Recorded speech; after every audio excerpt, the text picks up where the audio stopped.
Hello everyone. तो हम next part की तरफ बढ़ते हैं। This is research biases. It has 4 parts.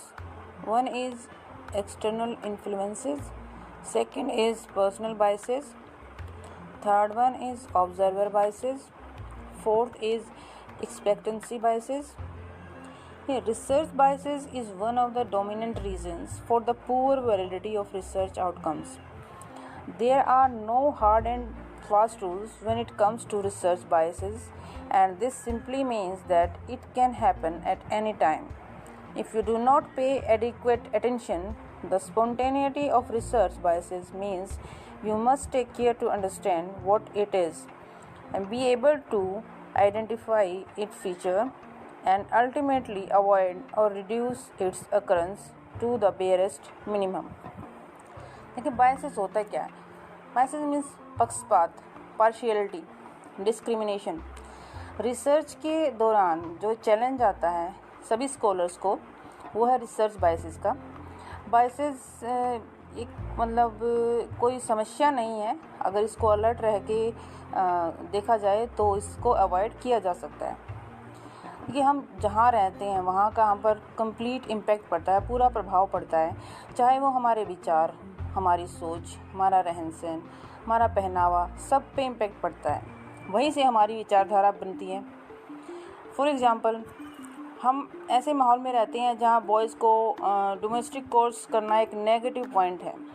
ठीक है, ये मतलब लड़कों की पर्सनैलिटी को सूट नहीं करता।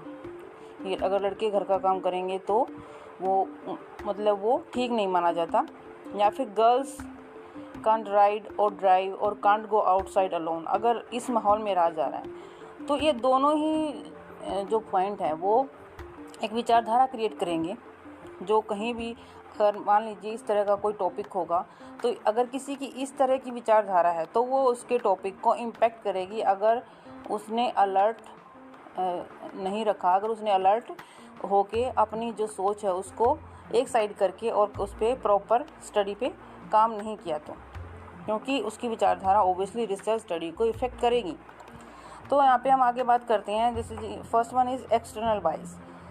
एक्सटर्नल बायस वही जो जिस कल्चर में रहेगा उसे वहाँ का कल्चर इम्पेक्ट करता है। हम इसके लिए एग्जांपल ले लेते हैं सिंपल सा। मान लीजिए कोई ऐसे कल्चर में रहता है जो सूर्य उदय से पहले उठना बहुत अच्छी बात मानी जाती है। तो जो इसी माहौल में रहेगा वो दूसरों के लिए जो सूर्य उदय के बाद उठते हैं उनके बारे में क्या सोचेगा? मोस्ट ऑफ द चांसेस है कि वो उनके बारे में नेगेटिव ही सोचेगा। तो ये उसकी विचारधारा बनेगी, उसके दिमाग में यही आएगा कि सुबह जल्दी उठना चाहिए। और जो जल्दी नहीं उठते हैं वो उनमें कुछ ना कुछ नेगेटिव पॉइंट्स हैं। Next one is personal bias. हमारे खुद के पर्सनल बायस भी होते हैं, हमारे खुद के विचार और हमारे खुद के बिलीव्स जो हमारे पास्ट एक्सपीरियंसेस भी जुड़े होते हैं। अगर कोई ऐसी घटना हमारे साथ हो जाती है या हो चुकी है या हमने देखी है किसी और के साथ होते हुए तो उसका इम्पैक्ट भी हमारे ऊपर रहेगा।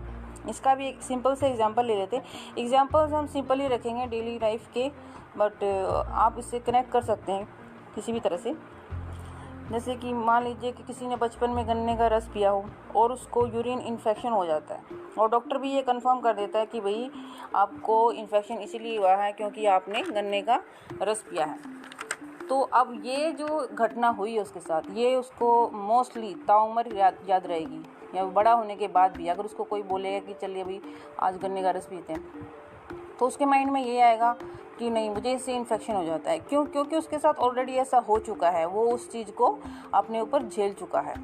और जो कंफर्म भी है साइंटिफिकली, डॉक्टर ने भी बोला कि भी आपको इसीलिए होता, तो वो इसका असर उसके सोच पर, उसकी भावना पर, उसके दिमाग पर ताउम्र रहेगा।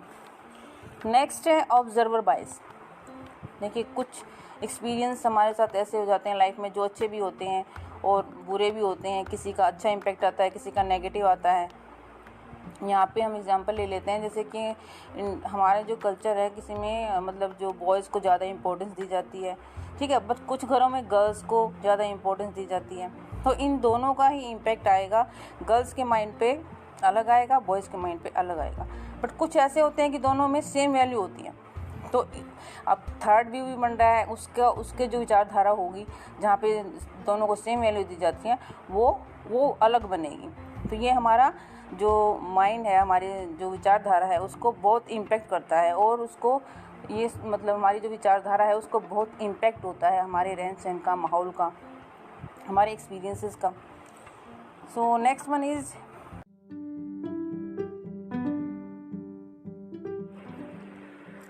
नेक्स्ट है एक्सपेक्टेंसी बायस।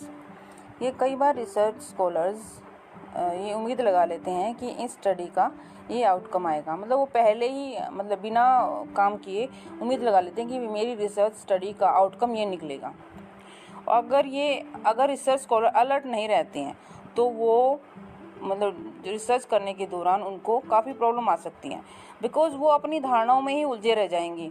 वो जो डिस्कवर करना चाहते हैं वो कर ही नहीं पाएंगे, क्योंकि वो ऑलरेडी जो क्रिएशन है उनके माइंड में जो ऑलरेडी क्रिएट हो चुका है वो उसी के बेस पे आउटकम आएगा, जो ठीक नहीं रहेगा। इसीलिए रिसर्च स्कॉलर को हमेशा अलर्ट रहना चाहिए, ताकि जो उन्होंने टॉपिक लिया है वो उसके अकॉर्डिंग काम करें और कुछ नया डिस्कवर करें। डिस्कवर का मतलब होता है कि कुछ नया ऐड करें उसमें, बिकॉज जैसे जो हमारा टॉपिक होते हैं उस पर ऑलरेडी रिसर्च हो चुकी होती हैं। तो हमारा मेन एम क्या है कि हम उसमें कुछ ऐसा ऐड करें जो समाज के लिए, जो सभी के लिए, उसके लिए कुछ आउटकम अच्छा निकले। Okay, thank you.